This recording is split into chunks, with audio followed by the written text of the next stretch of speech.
Sneakers and Cleats, the podcast. Let's get to some college football here. So, the transfer portal sucks. I'll just say it.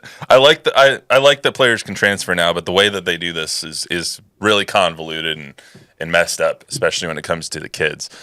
Let me just lay out the issue here. So there's a lot of controversy in college football over the transfer portal, player acquisition, timing of the college football offseason, especially when you have teams that are preparing for bowl games, and now the college football playoff that goes until January 20th if you get all the way to the finals. The Penn State backup quarterback Bo Pribula entered the transfer portal in the midst of the playoff run because there's programs out there that are basically putting him between a rock and a hard place.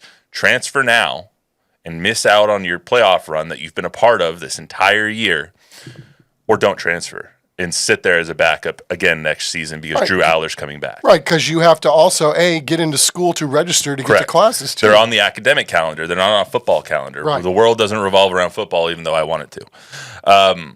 I spoke with Jeff Traylor about this earlier this week. He did a really good job of kind of laying out what the issue is. And so let's hear from Jeff real quick before we start talking about it. Well, let's think about what it's doing to kids. Understand this is not the kid's fault. This is the adult's fault. This is leadership. This is a great example when there's a vacuum of leadership, right? And we don't have leadership. Now, I'm not talking about our current president. I mean, obviously, President Baker got handed a rough job when he got handed this thing, and we're trying to figure all this thing out. But let's just talk about like real life situations that are going on. Like currently, guys on our team that have handled it correctly, who walked in my office, they want to play. We recruit them here, they've been beaten out, and they want to go start somewhere, which they can and have the right to. I mean, there are other schools literally telling them right now, if they don't come on their visit, right now, they're not going to take them. So now they're having to decide whether they're going to play in the bowl game for a team they're not going to play for next year, or desert their teammates who are counting on them in the bowl game to go take care of their future. And we're the ones that have done that to the kids. So just that in itself is not right. And I hate it. That kid at Penn State, I can promise you, it probably killed him to not go be the backup for them in that game. And somebody's got to do something. And the problem is what you have is you have a conflict of scheduling here. You've got an academic calendar, but we're not setting the football schedule by the academic calendar. So these kids have got to get in school by January. So that's why the portal is when it is, so those kids can get in and get out and get to their next school, because that's set on the academic calendar. The problem is the rest of us are playing on a bowl schedule and a playoff calendar. So both calendars obviously cannot exist unless we either got to change the football calendar to match the academic calendar, or we have to change the academic calendar to match the football calendar. This is not that complicated. See, I'm not smart enough to come up with a solution for this. But I think you are. But I'm smart enough to realize that there's an issue, just like Jeff and like James Franklin at Penn State, and like the SMU coach whose name has escaped, Brett Lashley, who has spoken out about this because he has players transferring from his school that do not want to transfer from his school until their playoff run is done yet, and they play on Saturday in the first round of the first ever expanded college football playoff, and he has players not being able to play in that game or suit up for that game because they are afraid of losing their opportunity to transfer to a new school next year.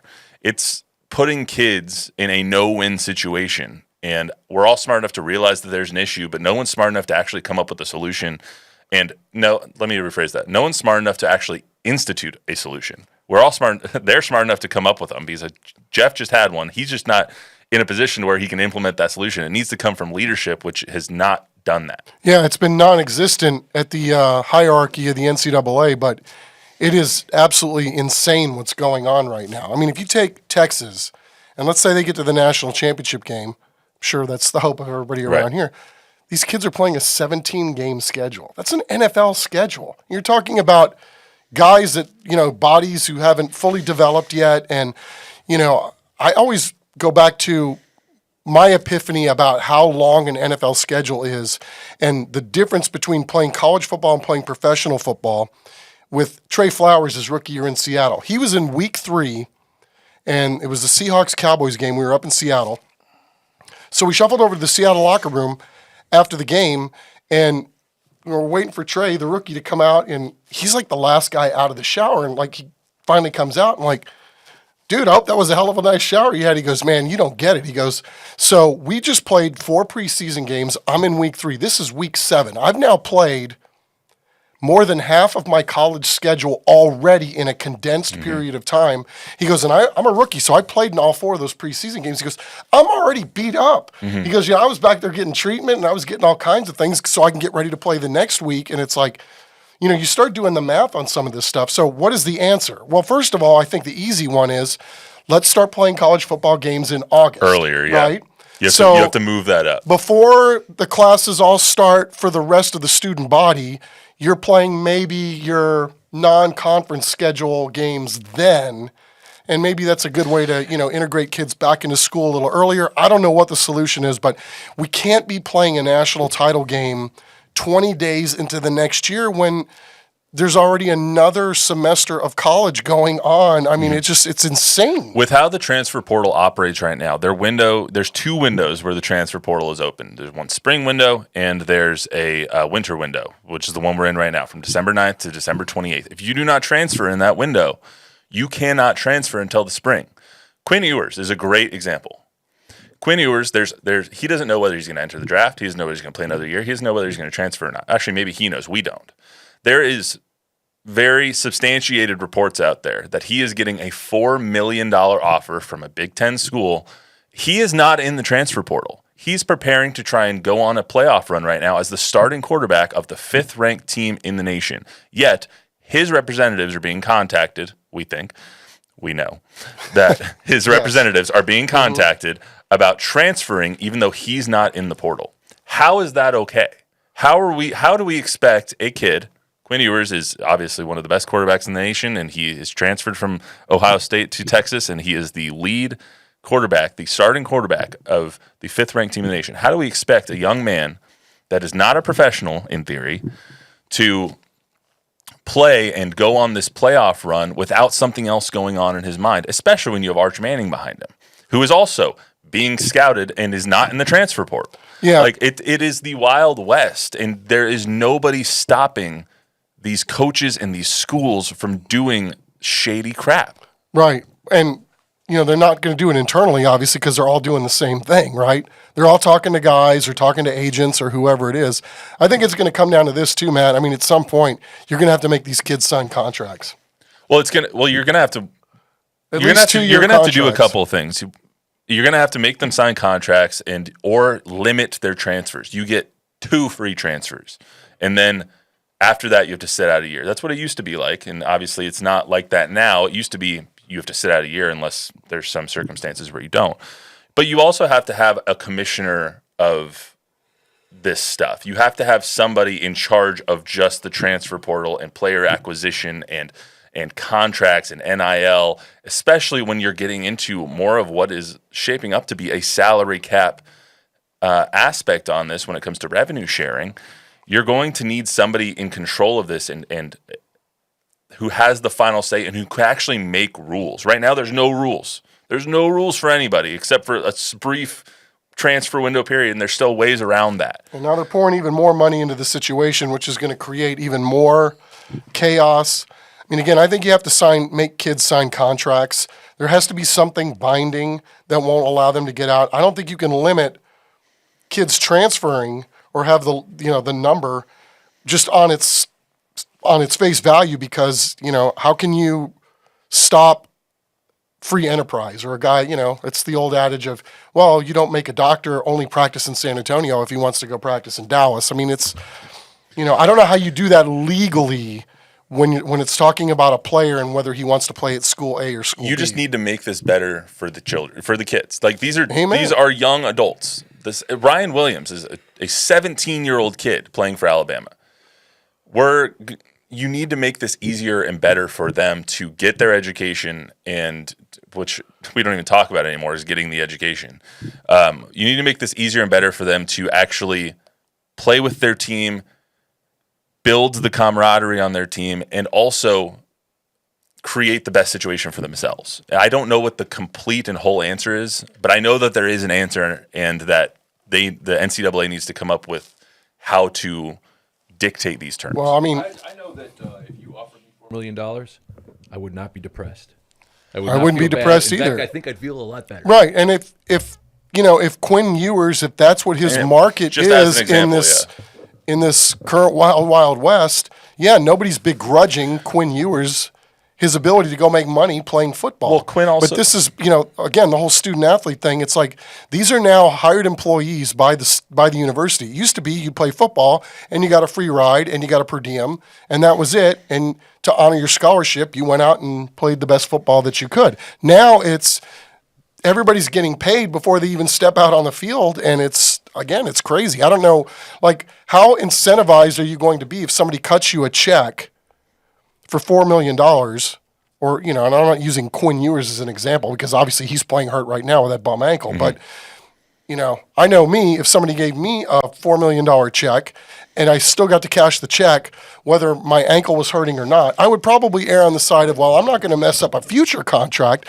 by going out and playing. And then, so you're not even really living up to the standards of somebody giving you that $4 million to begin with. Quinn might not be the best example just because he's going to play in the NFL. He's going to get plenty of money, even if he wants to stay in this environment for one more year and go take $40 million from Ohio State or whoever the hell's offering him. But a guy like Bo Pribula, who was a freshman this year for Penn State and has lived to play at Penn State his entire life, lived down the street from Beaver Stadium, is transferring now and is being forced to transfer because of the transfer portal and the window that the transfer portal has. Even though if they win, they don't play again until January 1st or 31st, or the December 31st, which is after the transfer portal closes. He has to basically bail on his team because he's trying to do what's best for himself. That we shouldn't be begrudging kids for doing what's best for themselves, even though they want to play with their team until their season is done. They're not trying to bail on their team. We're forcing them to bail on their team. Yep. And it's a no-win situation for the kids, and I hate that's actually what's going on. Yeah, it's a no-win for a lot of schools right now, for sure. On a separate note, before we get out of here, I love the other ruling that just came down that junior college players can now have 4 years of eligibility, and that their junior college years don't count against their NCAA eligibility. Did you see that yesterday? I did. Awesome. I think that's in the preliminary stages, right? They haven't rubber stamped that yet. But yeah, I mean, again, awesome. I don't know that you should be able to limit people if they want to, go a certain route, or because of injury, they've got to play more years, or whatever it is. I mean, the fact that we're even talking about limiting somebody's opportunity, especially at that level, doesn't seem to make a lot of sense. My question now is, do I now have 2 more years of eligibility? I think the answer is yes. See you guys. You're assuming somebody wants to pay you, Matthew. I got 2 good plays left. Last thing I wanted to bring up, because we're not here for next week. Did you see this morning that Woody Johnson nixed a Jerry Jeudy trade? Woody Johnson, the owner of the Jets, said no to Joe Douglas trading for Jerry Jeudy because Jerry Judy's Madden rating was too low. Wow. Did you see that? No, I didn't. It's insane. They're a worse run organization than your Browns, Bob. That's horrible. He nixed the trade because Jerry Judy's Madden rating was too low. So I guess Jerry Jeudy can thank Russell Wilson for that. I guess. I hadn't heard the most insane thing. That's such a definition of what a crap show the Jets are. Yeah, I wonder. I mean, I'm not denying the fact that somebody has put that in ink somewhere. It was a story from PFF today. Well, really true. Yeah. I mean, it's absolutely asinine. I mean, Joe Douglas will probably tell you now he's fired from the Jets. He'll probably crap all over Woody Johnson. But anyway, I saw that, and that was the most insane thing I've ever heard. That someone's basing trades on Madden ratings. Anyway, that's all we got for you on the Sneakers and Cleats podcast. They're really interesting discussions when it comes to the college stuff, the Popovich stuff, and the trades for the Spurs. We will not have a podcast next week, not Monday or Thursday. First of all, we can't do it without Chuck, and he won't be here next week. Oh, yes, you can. But secondly, it's Christmas and the holidays, so we're going to take the week off, give everyone a little reset.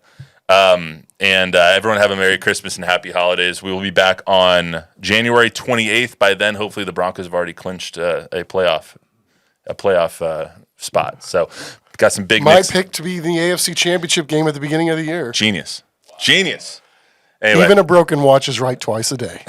I don't know. You might be right once a day. Remember to download, rate, review, and subscribe. Give us a 5-star rating. Tell a friend, tell an enemy. Follow and subscribe to the News 4 and Fox SA YouTube pages as well. It helps us out a lot. So we'll see you back here on December 28th. That says January, but December 28th. Until then, everyone have happy holidays, Merry Christmas, and go Broncos.